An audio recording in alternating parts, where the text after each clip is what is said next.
Well, hey there guys, I'm Axel Beast, and this is the Curiosity Shop Extra, the ZeldaEngine.net extra video mailbag, where I answer an extra Zelda question. So basically, this is a series where, as an extra video in the week, not the weekly mailbag, I'm going to be answering a question from the mailbag that either I simply couldn't give a short enough answer on the mailbag to fit in with, the Curiosity Shop, where I have to answer multiple questions at once, or in one video, not at once. That would be ridiculous.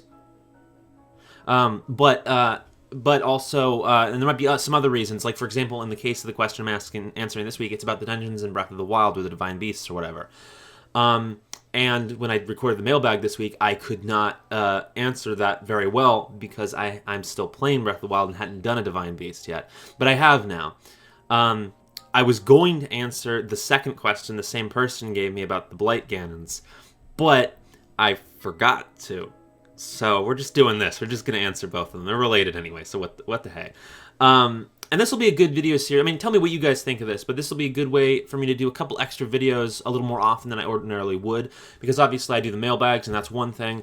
And then sometimes I do video, well, in the past and in the future, I would be doing video discussions where I really dig into a topic. But this is a nice medium point between the two, where I can talk about questions that I've been given that I have a lot more thoughts on than I might ordinarily be able to get into in the mailbag, and can do like something between a full discussion video and a mailbag where I go a little extra in a specific topic, but not as much as I might in more elaborate videos. So tell me what you guys think. But without further ado, let's get to the question, which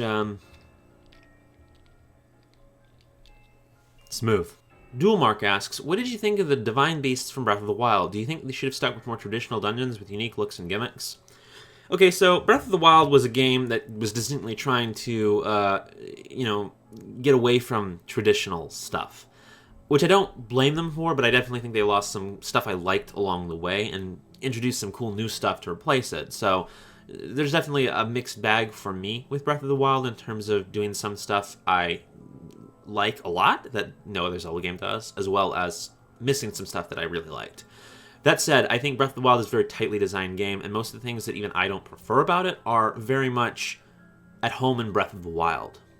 That said, I also think there are areas where the game does suffer a bit because of what priorities they had with the game. And I think the Divine Beasts are one of them, but it's complicated. Because when you experience, in my experience anyway, when you go to one Divine Beast, you go in, you might be a little disappointed at the puzzle focus, but they're good puzzles. You might be a little disappointed at the length, but at least it's quality. And that's the point. They're good dungeons. They're really good dungeons. I actually think there's almost as much work put into their look and feel as any other in the series. One of the big things about for those who want to know, the Divine Beast I did so far was Varuda, or if that's the name, the elephant. And I've researched the other ones to some extent, so I'm a little familiar with all of them, but that's the only one I've actually played yet, because it's a long game and it's taking me forever. But when I went into it, okay, so, the game, unless you go straight to Hyrule Castle, at which point you die promptly, the game, there's monsters everywhere, there's moblins, you feel Ganon's forces, maybe you feel Ganon a little bit through the Blood Moon, but after the cutscenes where you see Ganon at the beginning, the game doesn't hugely feel like Ganon's influenced Hyrule. I mean, obviously, it's been influenced by Ganon. There's the ruins and whatnot. But I don't know, when you play through the game, the areas don't reek of Ganon. You definitely get the sense that the land is recovering, and that's the whole problem, right? You have a land that's coming back to save, and Ganon's going to come again and destroy all of it again. But what's cool about the Divine Beasts is, as much as they're, kind of pretty, kind of weirdly sci-fi yet fantasy feeling, because they're, Shadow of the Colossus mechs, kind of. The areas also feel corrupted. Part of that is the goopy bits everywhere. Part of it is, actually a huge part of it for me, was the spooky music, because it's a little eerie, a little mysterious, a little eerie, but as you start unlocking terminals, you start feeling, the music kind of changes and gets creepier. What I think is really cool about the Divine Beasts is how much work they put into making them feel corrupted. And it's a subtle work, too, which is impressive. It's not like it's this big, spooky-looking interior or, goop everywhere kind of thing. It's pretty much just, there's just subtle little details and a little bit of, signs of corruption, physical, visible signs, and then just, subtle sound details and other things that make the place feel like it belongs to Ganon, and that's a cool feeling. And so I would say that if you look at a single Divine Beast, there's as much work put into its art and design and feel as any other dungeon in the series, or at least most other dungeons in the series. The problem is they're all the same. That's the big kick in the pants. So, wondrous. And that's a little bit of a shame because, one, that's definitely a weak point of Breath of the Wild in general, I think. The areas, they feel different, but they feel, like, different within the same... I don't know, it's hard to describe. The areas are all designed differently, but they're not designed differently to such an extent that it feels fundamentally different being there, if you know what I mean. In Breath of the Wild, in a lot of the areas anyway. Whereas in other Zelda games, every area has its own feeling, but you have to approach it, like, gameplay-wise in a very different way. And I feel like that's a weak point of Breath of the Wild. Everything feels a little samey to an extent, which I think is just a consequence of the fact that they spent so much time making the systems in the game work how they do, as well as putting, like, just a ton of content. The game's huge, so not everything can feel as different. But I definitely think that since there's only 4 Divine Beasts, they could have done a better job with that, and I actually think there was a lot of wisdom in doing that. This is very much Hyrule Field the game. There's definitely a lot less focus on dungeons and interiors and things like that. And it's like a lot of changes in Breath of the Wild. It feels like it belongs in this game, but I also think that they could have done more work to separate the Divine Beasts a little bit. For example, it's like Water Blight Ganon, Thunder Blight Ganon. We'll get to the Ganons, because that's the other question this guy asked. But, maybe they could have done a little work to make the dungeons feel corrupted, but a little more relating to their elements, perhaps. I don't know, like, obviously they have their elements, like Varudo's filled with water, but perhaps they could have done something to make the corruption feel relevant to that element, like poisoned water. Kind of like, because I know that there's the electrical one has, like, electrical puzzles, but perhaps the water one could have been filled with, like, actual pollution, things like that. They also could have made, I know that the Divine Beasts are all, I think, basically Sheikah in origin, or at least it's very, yeah.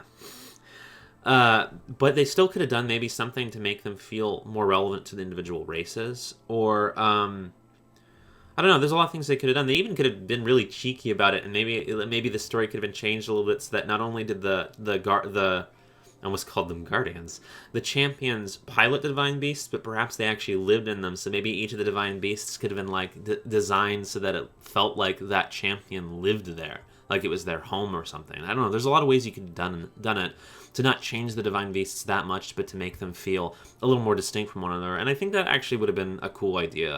I feel like maybe they should have put some effort into that. I think that's probably a shortcoming of the game, is not having as much distinction between those areas as they could have had. But I also think they're very cool. I think they're very well designed, and I don't think they're bad at all. I actually think they're quite good. They're missing something, and I think that's length to some extent, as well as the art. And let's get to the Blight Ganons before I get into the discussion of combat, because they're very related.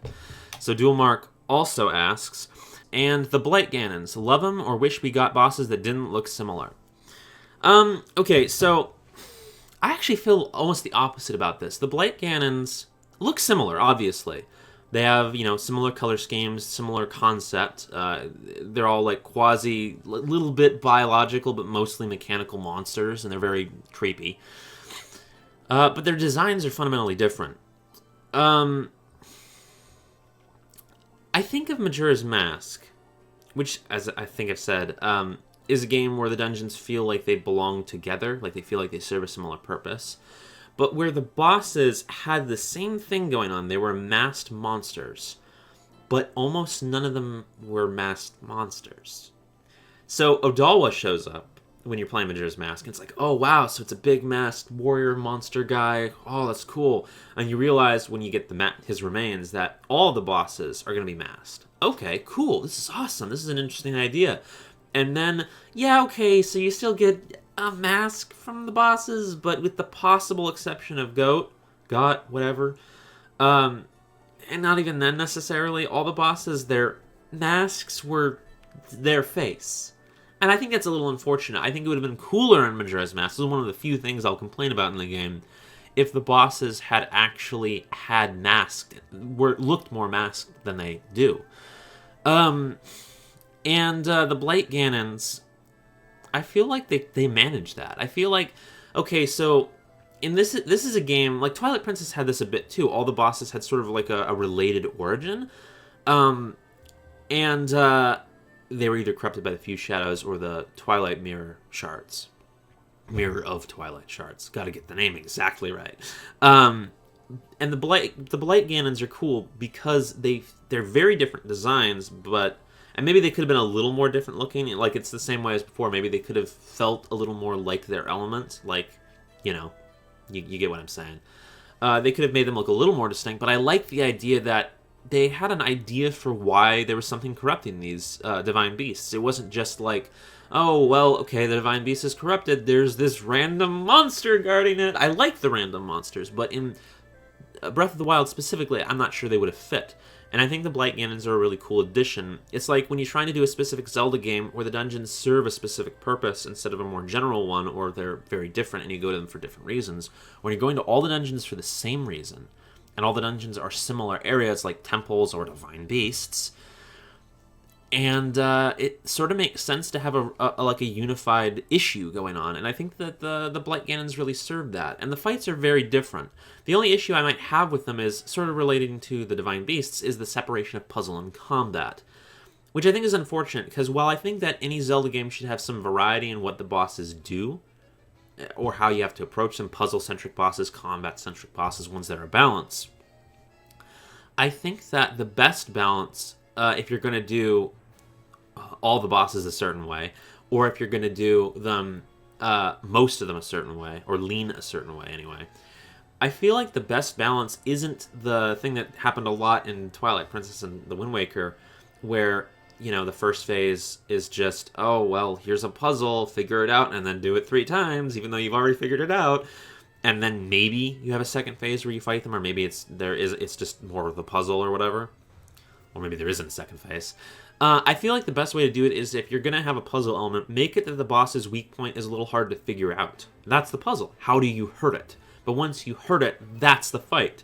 Now you have to fight it, continually execute that weak point, that thing that hurts it, while fighting it. You know, dodging attacks, getting your hits in, and whatnot. And I feel like, okay, so obviously, I feel like some of the bosses in the recent 3D Zelda games, or sort of recent 3D Zelda games, went too far in the puzzle direction, but I feel like maybe Breath of the Wild went a little too far in the combat direction. They don't at least the one I fought, and from what I've seen of the others, there's not really much of a puzzle element at all, other than just figuring out how to execute the combat moves or dodge their attacks. And I think that's a little unfortunate. Again, I feel like the entire Divine Beast could have blended puzzle and combat better, and it feels like the whole separation that's going on in Breath of the Wild is a little unnecessary. There is combat in the Divine Beasts and in certain shrines, but, like, let's get real. Fighting the floating skulls, that's not combat. It's not peaceful. It's a form of fighting, but it's not combat per se. You know what I mean? It's like, I'm just gonna sit here and shoot you or, like, hit you. I don't know, man. I don't consider that much of a fight, but whatever. Maybe the Guardian Scouts is fighting, though. But I just feel like they could balance that a little better. I think that if you're going to do a boss fight, it's better to go in the combat-centric direction than the puzzle-centric direction. But I also feel like, it's a little bit of a case of them trying to keep it simple instead of doing something a little more interesting, where they have the somewhat fleshed out combat and they have the cool puzzles. But there's ways that they can put them together, and I feel like the Divine Beasts in general could have been much cooler areas if they had more length. And I feel like that's what is limiting it, because they wanted to do a puzzle-centric area, or they wanted to keep them short, so they made them puzzle-centric, or maybe that's not the order those things came in, but something like that, the related reasons. And if they had made them longer, they could have worked in some of the more combat-centric or navigational challenges that other dungeons have had. So I feel like it's just another thing that's like a consequence or a casualty of the scope of the game. They make everything so big, so no individual thing can be that elaborate. And the bosses, I think, suffer under that a little bit, although I think they fare better than the dungeon itself does. Now, those are my thoughts on the Divine Beasts and the Blight Ganons. They're definitely very cool. I actually like the Blight Ganons better than the Divine Beasts in general, but I actually think both are fun. Breath of the Wild is a very good game, and I don't think these areas are badly executed at all. But perhaps more could have been done to differentiate them visually. I think more so with the Divine Beasts than the Blight Ganons, because I actually feel like they are pretty distinct. But also, I think that the bigger problem isn't so much the differentiation of the areas or the bosses, but the differentiation of styles of gameplay. Not even differentiation. It's more like they could have been combined better. And I feel like that's one of the biggest problems with Breath of the Wild is the sense of separation between combat, navigation, and puzzle solving. You never do all three at once or in close proximity, which is its own experience. And I guess I think that's something that's missing in the game. All right, well, thanks for the question, Dualmark, and thanks for watching this experimental kind of video, guys. And be sure to send your questions to the normal mailbag, and they may or may not make it into one of these extras. These are going to be special anyway. It's not going to be a predictable thing, really. I suppose, yeah, well, anyway. And I'll see you guys later.